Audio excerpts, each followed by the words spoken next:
आज ही Doubtnut app download करें। Doubtnut पर होगा अब आपके सभी मैथ्स, केमिस्ट्री, फिजिक्स और बायोलॉजी डाउट्स का सफाया। बस अपने क्वेश्चन की फोटो खींचो, उसे क्रॉप करो और तुरंत वीडियो सोल्यूशन पाओ। Download now. इस वीडियो में हम बात करते हैं ग्रुप 16 के हेक्सा हैलाइड्स की। लास्ट वीडियो में हमने ये देखा कि कौन कौन से हैलाइड्स फॉर्म होते हैं। अब हम हेक्सा हैलाइड्स को डिस्कस करेंगे। तो देखिए, जब हेक्सा हैलाइड्स की बात आती है तो हमें पता है कि जो हमारे एलिमेंट्स हैं वो कौन से हेक्सा हैलाइड्स बनाते हैं, वो सिर्फ फ्लोरीन जो आपका है, फ्लोरीन के साथ ही हैलाइड्स बनाते हैं। तो इनको हम क्या बोलते हैं? हेक्सा। तो हम इन्हें हेक्सा फ्लोराइड्स बोलते हैं। ठीक है। अब जो आपके हेक्सा फ्लोराइड्स कैसे बनते हैं, देखिए जो फ्लोरीन है आपका, ये बहुत ही ज़्यादा इलेक्ट्रोनेगेटिव एटम होता है। तो इस वजह से ये जो आपका एलिमेंट होता है उसको मैक्सिमम कोवेलेंसी 6 तक लेके जाता है। मैक्सिमम कोवेलेंसी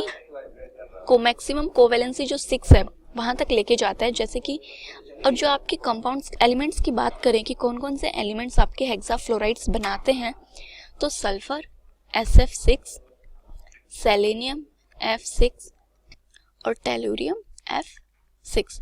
तो सिर्फ यही कंपाउंड्स हैं जो आपके हेक्सा फ्लोराइड्स बनाते हैं।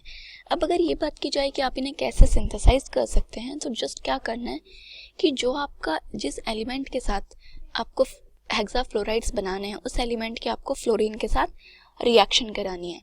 तो यहाँ पे क्या करना है कि सल्फर को जब आप फ्लोरीन के साथ रिएक्शन कराएंगे, 3 मोल्स ऑफ F2 के साथ जब आप रिएक्शन करेंगे, तो यहाँ क्या बनेगा? SF6।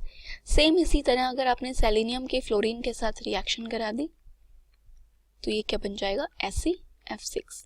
तो इस टाइप से आपके जो ये फ्लोराइड्स हैं इनकी फॉर्मेशन होती है। अब अगर हम इन फ्लोराइड्स के स्ट्रक्चर की बात करें कि इनकी स्ट्रक्चर क्या होती है, तो देखिए जो आपके हेक्सा फ्लोराइड्स होते हैं इनका जो सेंट्रल एटम होता है ये sp3d2 हाइब्रिडाइज्ड होता है। कैसे?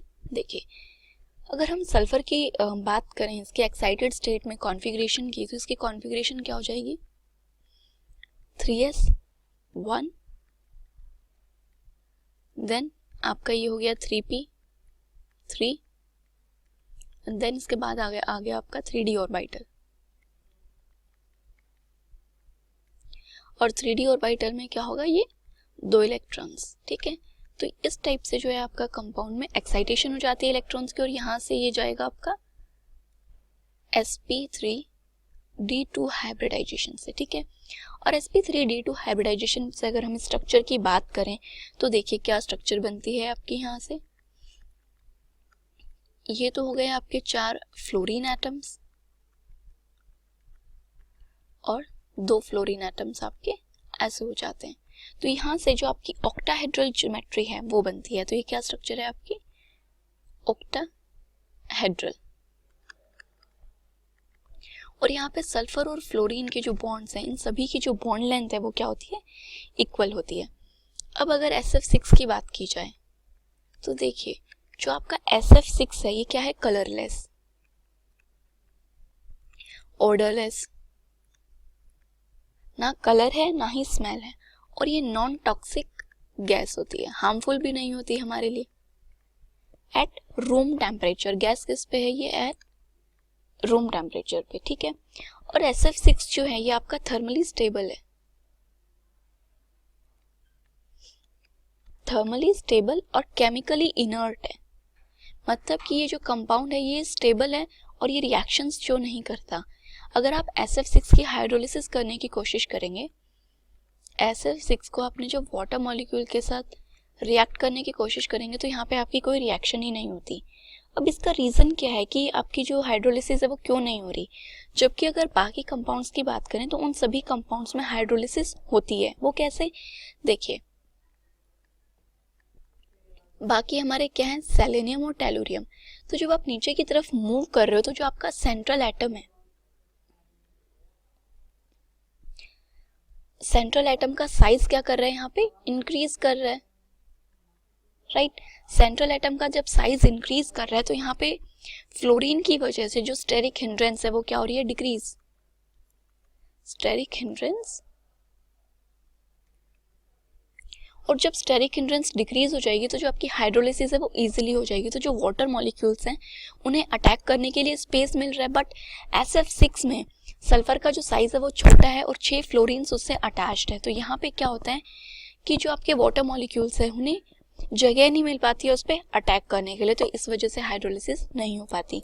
और अगर इसका दूसरा आप रीज़न देना चाहें तो हम ये भी दे सकते हैं कि जो फ्लोरीन है वो एटम जो है वो क्या है, आपका इलेक्ट्रोनेगेटिव है। फ्लोरीन आपका इलेक्ट्रोनेगेटिव होता है, राइट, बट आपके जो सेंट्रल एटम्स हैं इनकी इलेक्ट्रोनेगेटिविटी डिक्रीज हो रही है। तो इस वजह से बाकी सब में फ्लोरीन है जो कि क्या है, इलेक्ट्रोनेगेटिव।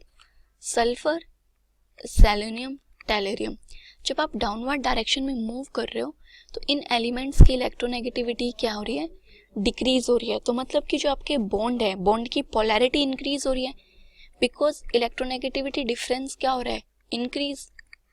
तो इस वजह से बॉन्ड पोलैरिटी इंक्रीज हो रही है। और अगर बॉन्ड की पोलैरिटी इंक्रीज हो रही है तो कंपाउंड की जो रिएक्टिविटी है वो इंक्रीज हो जाएगी।